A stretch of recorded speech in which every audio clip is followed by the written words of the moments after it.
ವೀಕ್ಷಕರೆಲ್ಲರಿಗೂ ದೈನಿಕ ರಾಶಿ ಫಲ ವಿಶೇಷ ಕಾರ್ಯಕ್ರಮಕ್ಕೆ ಸ್ವಾಗತ.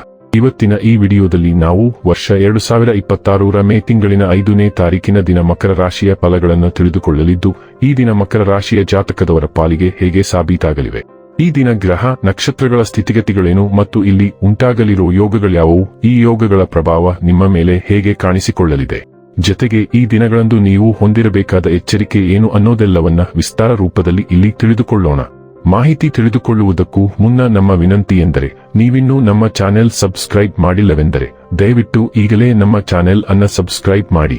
ಹಾಗೆ ನಿರಂತರ ವಿಡಿಯೋ ಅಪ್ಡೇಟ್ಸ್ಗಳಿಗಾಗಿ ಪಕ್ಕದ ಬೆಲ್ ಐಕಾನ್ ಕ್ಲಿಕ್ ಮಾಡಿ. ವೀಕ್ಷಕರೇ, ದೈನಿಕ ರಾಶಿ ಫಲಗಳನ್ನು ತಿಳಿದುಕೊಳ್ಳುವುದಕ್ಕೂ ಮುನ್ನ ಈ ದಿನ ಗ್ರಹ ನಕ್ಷತ್ರ ತಿಥಿಗಳ ಮಾಹಿತಿ ಮತ್ತು ಯೋಗಗಳ ಕುರಿತು ನೋಡೋಣ.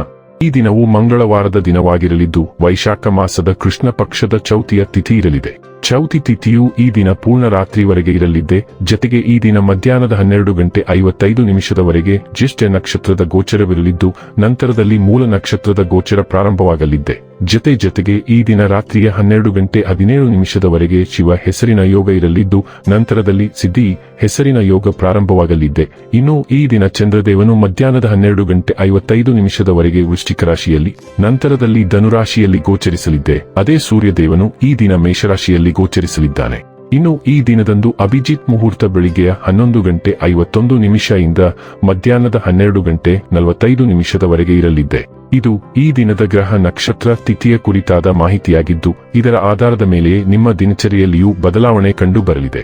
ಇನ್ನು ಈಗ ಈ ದಿನದ ಮಕರ ರಾಶಿಯ ಫಲಗಳ ಕುರಿತು ನೋಡುವುದಾದರೆ, ನಿಮ್ಮ ಆಹಾರ ಕ್ರಮದ ಬಗ್ಗೆ, ವಿಶೇಷವಾಗಿ ಮೈಗ್ರೇನ್ ರೋಗಿಗಳು ಸೂಕ್ತ ಎಚ್ಚರ ತೆಗೆದುಕೊಳ್ಳಬೇಕು. ಅವರು ತಮ್ಮ ಊಟ ತಪ್ಪಿಸಿಕೊಂಡಲ್ಲಿ ಅದು ಅವರಿಗೆ ಅನಗತ್ಯ ಭಾವನಾತ್ಮಕ ಒತ್ತಡವನ್ನು ಉಂಟುಮಾಡಬಹುದು. ಹೂಡಿಕೆ ಮಾಡುವುದು ಅನೇಕ ಬಾರಿ ನಿಮಗೆ ಪ್ರಯೋಜನಕಾರಿ ಎಂದು ಸಾಬೀತುಪಡಿಸುತ್ತದೆ. ಇಂದು ನಿಮಗೆ ಈ ಮಾತು ಅರ್ಥವಾಗಬಹುದು, ಏಕೆಂದರೆ ಯಾವುದೇ ಹಳೆಯ ಹೂಡಿಕೆಯಿಂದ ನೀವು ಪ್ರಯೋಜನವನ್ನು ಪಡೆಯಬಹುದು. ಈಗ ತಾನೇ ಪರಿಚಯವಾದವರ ಜೊತೆ ನಿಮ್ಮ ವೈಯಕ್ತಿಕ ವಿಷಯಗಳನ್ನು ಹಂಚಿಕೊಳ್ಳಬೇಡಿ. ಇಂದು ನೀವು ಒಂದು ಹೃದಯ ಒಡೆಯುವುದನ್ನು ತಪ್ಪಿಸುತ್ತೀರಿ.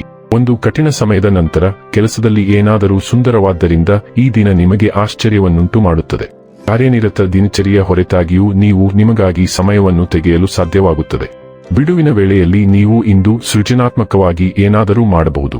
ನಿಮ್ಮ ಬಾಸ್ ಇಂದು ನಿಮ್ಮ ಕೆಲಸವನ್ನು ಪ್ರಶಂಸಿಸಬಹುದು.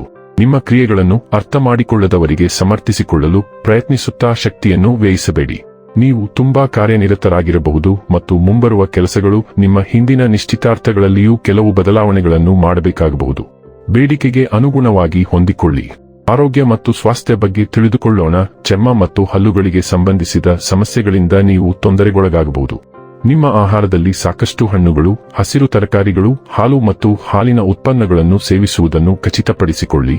ಅಲರ್ಜಿಗಳು ಸಹ ಕಾಣಿಸಿಕೊಳ್ಳಬಹುದು ಮತ್ತು ಎಲ್ಲಾ ಅಲರ್ಜಿಗಳನ್ನು ತಪ್ಪಿಸಲು ಇದು ವಿಶೇಷ ಕಾಳಜಿ ವಹಿಸುವ ಸಮಯ. ನಿಮ್ಮ ಆರೋಗ್ಯ ಮತ್ತು ಸೌಂದರ್ಯವನ್ನು ಕಾಪಾಡಿಕೊಳ್ಳಲು ಸರಿಯಾದ ಆಹಾರ ಮತ್ತು ವಿಶ್ರಾಂತಿ, ವ್ಯಾಯಾಮ ಅಗತ್ಯ. ಡೈಲಿ ಲವ್ ಮತ್ತು ರಿಲೇಶನ್ಶಿಪ್ ಬಗ್ಗೆ ತಿಳಿದುಕೊಳ್ಳೋಣ. ನಿಮ್ಮ ಮಾತುಗಳು ಮೋಡಿ ಮತ್ತು ಆತ್ಮವಿಶ್ವಾಸವನ್ನು ಹೊತ್ತುಕೊಂಡು ನಿಮ್ಮ ಸಂಗಾತಿಯೊಂದಿಗೆ ಪ್ರಾಮಾಣಿಕ ಅಭಿವ್ಯಕ್ತಿ ವಿನಿಮಯಕ್ಕೆ ಬಾಗಿಲು ತೆರೆಯುತ್ತವೆ. ತಮಾಷೆಯ ಕಿಡಿ ನಿಮ್ಮ ಸಂಪರ್ಕವನ್ನು ಪೋಷಿಸುತ್ತದೆ. ಭಾವನಾತ್ಮಕ ಬಂಧಗಳನ್ನು ಗಾಢವಾಗಿಸುವ ಅನ್ವೇಷಣೆ ಮತ್ತು ಸೃಜನಶೀಲ ಕ್ಷಣಗಳನ್ನು ಪ್ರೋತ್ಸಾಹಿಸುತ್ತದೆ. ವಾತ್ಸಲ್ಯ ಬೆಳೆದಂತೆ ನೀವು ದಿಟ್ಟ ಹೆಜ್ಜೆಗಳನ್ನು ಇಡಲು ಪ್ರಚೋದಿಸಲ್ಪಡಬಹುದು. ಆದ್ದರಿಂದ ಕಾಳಜಿ ಮತ್ತು ಸಹಾನುಭೂತಿಯಿಂದ ಹಾಗೆ ಮಾಡಿ. ನಂಬಿಕೆಯನ್ನು ಬೆಳೆಸುವ ಶಾಶ್ವತ ಅನ್ಯೋನ್ಯತೆ ಮತ್ತು ಪರಸ್ಪರ ತಿಳುವಳಿಕೆಗೆ ಜಾಗವನ್ನು ಸೃಷ್ಟಿಸುವ ಅನುಭವಗಳಾಗಿ ನಿಮ್ಮ ಆಸೆಗಳನ್ನು ನಿರ್ದೇಶಿಸಿ. ವೃತ್ತಿ ಮತ್ತು ಹಣ ಬಗ್ಗೆ ತಿಳಿದುಕೊಳ್ಳೋಣ. ಇಂದು ನೀವು ನಿಮ್ಮ ಕೆಲಸದಲ್ಲಿ ಅನುಭವಿಸಿದ ಪ್ರೀತಿ ಮತ್ತು ಸಂತೋಷವನ್ನು ಮತ್ತೆ ಕಂಡುಕೊಳ್ಳಲಿದ್ದೀರಿ.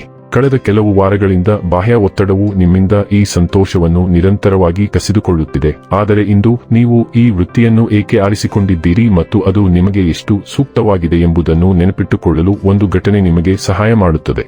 ನಿಮ್ಮ ಕೆಲಸದ ಸ್ಥಳದಲ್ಲಿ ವರ್ತನೆಯಲ್ಲಿ ಬದಲಾವಣೆಯನ್ನು ಪರಿಚಯಿಸಲು ಇದು ಉತ್ತಮ ದಿನ. ಇನ್ನು ಕೊನೆಯದಾಗಿ ಈ ದಿನ ಮಾಡಿಕೊಳ್ಳಬೇಕಾದ ಉಪಾಯಗಳ ಕುರಿತು ನೋಡುವುದಾದರೆ, ಉತ್ತಮ ಆರೋಗ್ಯಕ್ಕಾಗಿ ಜೇಬಿನಲ್ಲಿ ಕೆಂಪು ಕೆರ್ಚಿಪ್ ಅನ್ನು ಇರಿಸಿ. ವೀಕ್ಷಕರೇ, ಇದಾಗಿತ್ತು ಮಕರ ರಾಶಿಯ ಜಾತಕದವರ ದೈನಿಕ ರಾಶಿ ಫಲದ ಮಾಹಿತಿ ಇಷ್ಟವಾದರೆ ವಿಡಿಯೋವನ್ನು ಲೈಕ್ ಮತ್ತು ಶೇರ್ ಮಾಡಿ. ಹಾಗೆ ಚಾನೆಲ್ ಸಬ್ಸ್ಕ್ರೈಬ್ ಮಾಡುವುದರ ಜೊತೆಗೆ ನಿರಂತರ ವಿಡಿಯೋ ಅಪ್ಡೇಟ್ಸ್ಗಳಿಗಾಗಿ ಪಕ್ಕದ ಬೆಲ್ ಐಕಾನ್ ಕ್ಲಿಕ್ ಮಾಡಿ.